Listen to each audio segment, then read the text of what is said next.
Well, hello there, everybody. This is the Comedy Thief, and guess what? You're watching. Funny old guys. That's what you're doing, folks. And we go from small to large, as we do often. Woo. Not as often as I used to. Yeah. But that's another story for another time. So anyway, this is a joke-a-thon, and we tell jokes, and you laugh hysterically. And before we begin, let's introduce Dr. Fatpacker, the famed surgeon with the cold hands. Well, guten Tag, everybody. So nice that you're joining us today. Just listen very carefully, and I'm sure you'll find something to laugh at because, we're funny. Ooh, I hurt myself. Oh, And dear. from the great state of Utah, Senator Glenn, say hello to our lovely audience. Hello, everyone, and as usual, vote early and often. That's Ooh. exactly right. Very, very important. Okay, let's begin. You have some jokes for us, Surgeon? Well, I have some questions for you here. Sirs, first, Okay. what do you call people who sleep in their socks? I don't know. Tiny. Tiny. Go ahead. Now, what do you call a guy who's always writing out checks? Check writer. Close. Bill. Bill. Bill, get it, folks? All right, one more. What causes dry skin? Too much sun. Towels. Oh! Oh, boy. Well, here in Utah, finally the weather's beginning to break, but I have a couple of winter thoughts. One of the things happened recently, we had a snowman that has been lasted forever because it's been so cold here, but it's finally warming up. But when I looked out the window the other day, I saw the snowman and he was rifling through a bag of carrots. He was picking his nose. Oh, he's picking his nose. But here's another story that I want to tell you. My wife texted me and she was all, been out of shape. She said, Windows frozen, won't open, right? Yes. So I texted her back and I said, pour warm water over it 2 times, right? And then hit it gently with a hammer. And she texted back, she said, Windows still won't open and the computer's shot. Oh! Did I tell you guys before about the inventor of the cough drop? No, pray tell. Last week, the inventor of the cough drop died, and they had his funeral yesterday. No. It was a very strange service because there was no coffin. No. Oh! Good one. Go ahead. Oh my goodness. But anyway, so this woman is troubled, so she goes to her local church. During the service, the pastor speaks to his congregation about the troubles of this life. He asks if anyone in the congregation has a trouble they would like to share. So the woman gets out of her seat and approaches the pulpit, and the pastor speaks gently to her and says, "What are you worried about, young lady?" And she replies, "My hearing. I'm constantly worried about my hearing." The pastor sets her down on the altar steps and puts one hand on her head and cups one of her ears with the other and says, "Let us pray for this fine woman's hearing." He begins to pray silently, but soon his voice grows loud as he prays. He signals to the congregation that they join in, and the church is filled with their prayer. After several minutes, he steps away from the woman, and the church falls silent. Oh. Looking at her, he says, "How is your hearing now?" And she goes, "Oh, it's not till next week." Oh! Senator Glenn from Utah. Well, I'm certainly no expert on applying makeup, but my wife is. She does it, quite well. But the other day I noticed, and I said to her, I said, honey, I think you painted your eyebrows a little too high. Oh. She looked surprised. Oh! What is red and bad for your teeth? And the answer is a brick. A brick. What do Santa's helpers learn in school? Santa's answer helpers? is Nah, pray Elf-esteem. tell. the alphabet. Oh, Alphabet. Okay, you're getting verse now. go ahead. It's up to you there, doctor.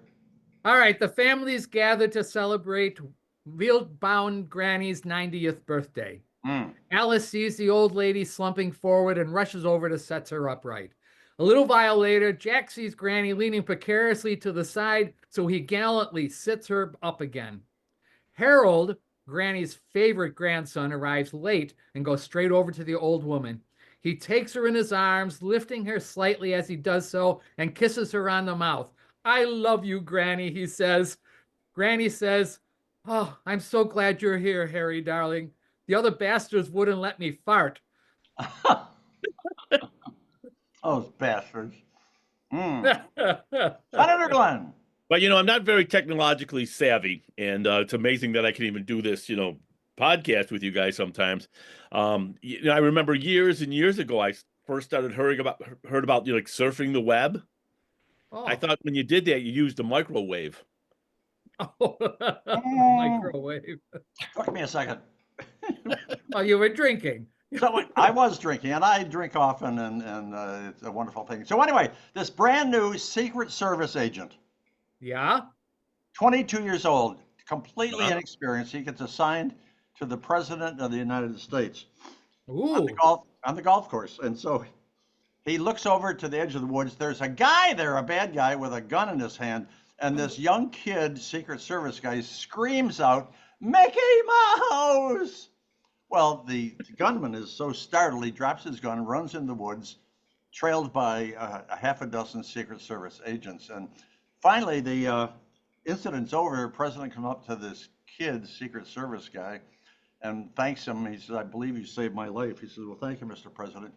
And then the president says, but, he said, that technique you used when you screamed out Mickey Mouse at the bad guy to startle him, he said, that was very clever, but he says, is that a normal part of Secret Service procedures? And the kid says, no. He says, you see, you were nervous, the guy was nervous, I was nervous. I meant to yell out, Donald Duck!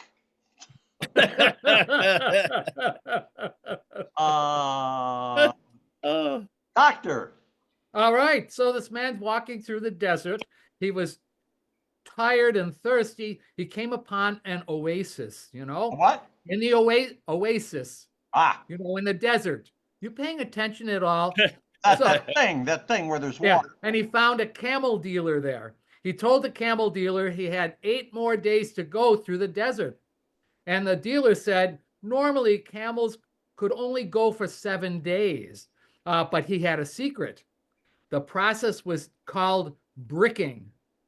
So the man took the camel to the watering hole, and the camel began to drink. Just as the camel was finished getting his full 7 days of water, the man took 2 bricks and slammed the camel's balls between them. The camel took a deep breath then and got an extra day of water. Oh! The man asked if it hurt. And the camel dealer says, well, no, not if you keep your thumbs out of the way. Okay, Senator Glenn, this is our last one. Woo! Well, I had quite a scare at the doctor's office the other day. I went to see him. Great tell. Yeah, well, it was very scary. The doctor said to me, he said, Senator, he said, you've only got 10 to live. And I said, what, 10 years, 10 months, 10 what? 9, 8, 7. Oh! That was a Dr. Fatpacker call. That was good. Yeah. Well, see, you guys all know that I'm very ill prepared. And do we have a point of conversation? Yes, we do. We do. Okay, well, we're done with the jokes, but now we have a point of conversation just between the 3 of us. Doctor, what is it? I have no clue. Oh, good. Well, you'll love this one then. So, Senator Glenn, you decide you want a pool in your backyard. Now, it could cost you hundreds of dollars to fill it up with water from your house. What can you do to fill it cheaper? Well, my first thought was I could fill it with air. Oh, well, that was pretty fast. Yeah. So, and the other thing is if I invite 100 people over to go in the pool, I figure I only need to put in about, a foot of water. Very clever. That's very clever. That was good. Yes, yes. Yeah, don't use the diving board with your airwalk. Okay. How about you, Comedy Thief? What would you do to fill it Well, up? first of all, what I would do is I'd build a big fire in the pool. Oh, yeah. Hey, Are you with me? Yeah. yeah, sure. Call the fire department and say, put that baby out. It's going out of control. And before you know it, the pool is filled. That is clever. Very That just good. might Very work. good. What Yeah. would you do? I'd wait till it rains. Did you guys see that commercial where the guy's trying to put in a pool and he's got his legs knee deep in concrete at the bottom of the pool? Oh, I have not. no. Well, he says, oh, it got hard so quickly. And his little daughter's going, Mom. So anyway, we're done. But we want to thank you all for participating and laughing at our wonderful jokes. But oh wait, I almost forgot. We invite a famous celebrity to be in our very next video, don't we, guys? Jawohl. Who should we Jawohl. invite there, Doctor? I've got one of the stars from Jumanji, Welcome to the Jungle. I Ah, think we should invite Dwayne "The Rock" Johnson. He would Dwayne, be so fun. that is perfect. He is yeah. he is one bad dude if you get on the wrong side of him. So Dwayne the Rock, what's his last name? Johnson? Johnson. We have, and him and I have a lot in common. We're both bald, and I have a Rock Johnson. There you go. Oh. Can I say that? Yeah. Sorry. You did good. Moving on. Only the older generation will understand that one. So Yes. anyway, Dwayne, you're going to be on our very next Funny Old Guys video, and you have to check in at funnyoldguys@gmail.com within the next 24 hours. Or if you don't, Dwayne, you're going to end up in the trash bin. So, this is a Comedy Thief reminding you that we steal pretty much everything you heard and saw today, passing along to Dr. Fatpacker for his goodbye and his farewell. Yeah, I loved your pretty much. No, all of it. Oh my goodness. Now, auf Wiedersehen, everybody. So glad that you joined us. If you could do us a favor and go down to the bottom there and subscribe. That would be very nice. We'd appreciate it. Oh, and perhaps you have some friends that you would like. Boy, these guys are funny. You should listen to them. And you forget where to find us? We can solve that. You send us an email at funnyoldguys@gmail.com when we will send you one of these fancy dancy business cards. When it has a YouTube address on there, we'll send you a bunch of them. You can pass them out to your friends and everybody can laugh together. It'd be so much fun. Yeah. And there we go. And Senator Glenn from the great state of Utah, say goodbye and farewell to all the boys and girls in Videoland. I bid everyone farewell, and I just have one final question for people to ponder. Can you smell what the Rock is cooking? Whoa. You don't remember him from his wrestling days. That was his catchphrase. Oh, yeah. Oh, really? Oh, Yes, I didn't know that part. That was good, though. I like that. Okay, we're done. Nostalgia. Everybody wave goodbye. Everybody wave goodbye. And we'll see you all down the road.